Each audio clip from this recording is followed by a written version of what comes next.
मनसे स्वबळावर विधानसभा निवडणुका लढवणार आहे। राज्यामध्ये 250 ते 250 जागा लढवणार असल्याची घोषणा राज ठाकरेंनी आज मुंबईत केली। पदाधिकाऱ्यांच्या मेळाव्यामध्ये ते बोलत होते। मनसेच्या नेत्यांना सत्तेत बसवणारच असं राज ठाकरेंनी यावेळी स्पष्ट केलंय। तसंच युती होणार नाही असं सांगतानाच सरकारवर देखील टीकास्त्र सोडलंय। महाराष्ट्र नवनिर्माण सेना, भारतीय जनता पक्ष, शिवसेना आणि एनसीपी, परंतु फक्त नरेंद्र मोदींसाठी बिनशर्त पाठिंबा देत आहे, हे मी आज आपल्या समोर सगळ्यांसमोर जाहीर करतो। लोकसभा निवडणुकीत पंतप्रधान पदासाठी नरेंद्र मोदींना बिनशर्त पाठिंबा देणारे राज ठाकरे आता विधानसभेला वेगळ्या भूमिकेत दिसणार आहेत। विधानसभा निवडणुकीत राज्यात मनसे स्वबळावर 250 ते 250 जागा लढवेल असं राज ठाकरेंनी पदाधिकाऱ्यांच्या मेळाव्यात स्पष्ट केलंय। युती होईल असा कोणताही विचार मनात आणू नका असंही यावेळी राज ठाकरेंनी पदाधिकाऱ्यांना सांगितलंय। मनसे नेत्यांना सत्तेत बसवणारच असा पण या निमित्तानं राज ठाकरेंनी केल्याचं पाहायला मिळालं। कारण येणाऱ्या विधानसभेच्या निवडणुकीमध्ये मला महाराष्ट्र नवनिर्माण सेनेचे आपले सर्व पदाधिकारी, आपले लोक मला सत्तेत काही करून बसवायचे, काही करून। अनेक लोक हसतील, हसू देत, काही कारण मला काही हरकत नाही त्याला, पण ती गोष्ट घडणार म्हणजे घडणार। सगळेच जण आम्ही त्या तयारीने लागलेलो आहोत। येणाऱ्या विधानसभेच्या निवडणुकीमध्ये मला महाराष्ट्र नवनिर्माण सेनेचे आपले सर्व पदाधिकारी, आपले लोक मला सत्तेत काही करून बसवायचे, काही करून। अनेक लोक हसतील, हसू देत, काही कारण मला काही हरकत नाही त्याला, पण ती गोष्ट घडणार म्हणजे घडणार। सगळेच जण आम्ही त्या तयारीने लागलेलो आहोत। तुमच्यापर्यंत ही सगळी लोक येतील आणि मग त्याच्यानंतर युती होईल का, आपल्याला कोणत्या जागा मिळतील, असला कोणताही विचार मनामध्ये आणू नका। जवळपास 250 ते 250 जागा आपण लढवणार आहोत। मुख्यमंत्री एकनाथ शिंदे आणि देवेंद्र फडणवीस यांच्याशी मैत्रीचे संबंध असलेल्या राज ठाकरेंनी या मेळाव्यात महायुती सरकारवरही टीका केली।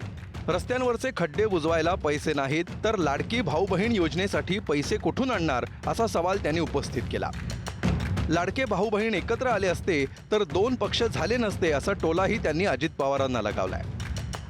आपण भविष्यात येणाऱ्या पुढच्या पिढ्यांसाठी आपण काय वाढून ठेवतो, काय करून ठेवतो, पण आमच्याकडे ह्या मूळ गोष्टींकडे लक्ष द्यायला, पाण्याच्या प्रश्नावरती, आरोग्याच्या प्रश्नावरती, नोकरीच्या प्रश्नावरती आमच्याकडे वेळ नाहीये। आमच्याकडे काय चालू आहे, लाडकी बहीण लाडका भाऊ। लाडकी बहीण आणि लाडका भाऊ एकत्र आले असते, दोन्ही पक्ष टिकले असते।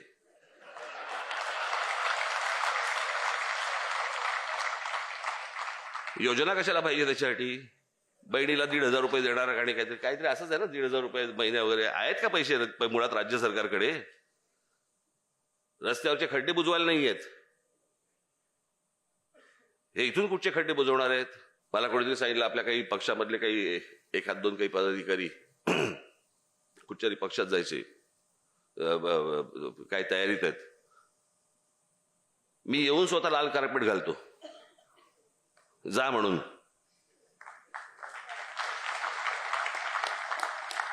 आणि जो भविष्याचा सत्यानाश करून घ्याल तो घ्यालच। त्यांचं स्थिर नाहीये, तुम्हाला कुठे डोक्यावर घेणार आहेत? गेल्या लोकसभेला काय झालं बघितलं ना, वर्षापर्यंत घुसले। आता या सगळ्या विधानसभेच्या वेळेला कुठे कुठे घुसतील काही माहित नाही। आतापर्यंत 3 विधानसभा निवडणुका मनसेनं स्वबळावर लढवल्या, मात्र लोकसभेच्या वेळी त्यांनी वेगवेगळ्या भूमिका घेतल्याचं पाहायला मिळालं। आतापर्यंतच्या मनसेच्या कामगिरीवरही एक नजर टाकूया। 2009ला 13 आमदार, 2014ला 1 आमदार आणि 2019लाही 1 आमदार निवडून आला। मुख्य विषयांपासून लक्ष भरकटवण्यासाठी एकमेकांवर टीका करण्यात सगळेच पक्ष मग्न असल्याची टीका त्यांनी केली आहे। विधानसभा निवडणुकीत घमासान होईल असे संकेतही त्यांनी दिले।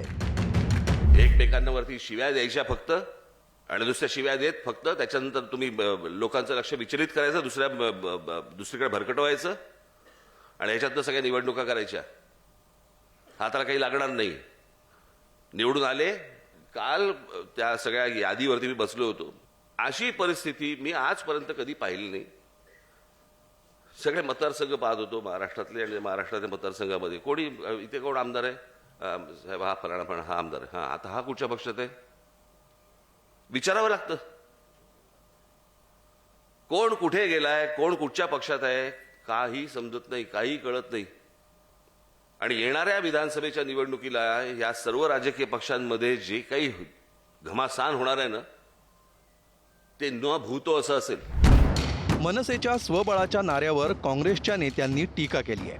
राज ठाकरे कधी एका मंचावर तर कधी दुसऱ्या मंचावर असतात, असं विजय वडेट्टीवार म्हणाले. नाही, आता राज ठाकरेंच्या संदर्भात मी काय बोलणार. ते कधी कोणाच्या मंचावर जातात, कधी कोणाच्या मंचावर जातात, कधी कुठलं कधी एका बाजूचा व्हिडिओ दाखवतात, कधी दुसऱ्या बाजूचा व्हिडिओ दाखवतात. त्यांच्या मनात नेमकं काय आहे. मला वाटतं की राज ठाकरे सध्या कन्फ्यूज आहे.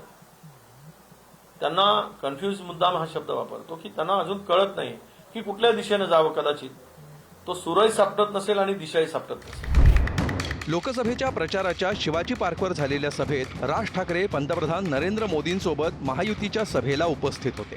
त्यानंतर राज ठाकरेंच्या निमित्तानं महायुतीत चौथा भिडू आल्याची चर्चा रंगली होती. लोकसभेत मनसेला जागा दिल्या नसल्या तरी विधानसभा निवडणुकीत मनसेचा योग्य सन्मान राखला जाईल असंही सांगण्यात येत होतं. मात्र लोकसभा निवडणुकांच्या निकालात महायुतीला अपेक्षित यश मिळालं नाही. त्यानंतर राज ठाकरे आणि महायुतीत नेमकं काय गणित बिनसलं अशी चर्चाही आता सुरू झाली आहे.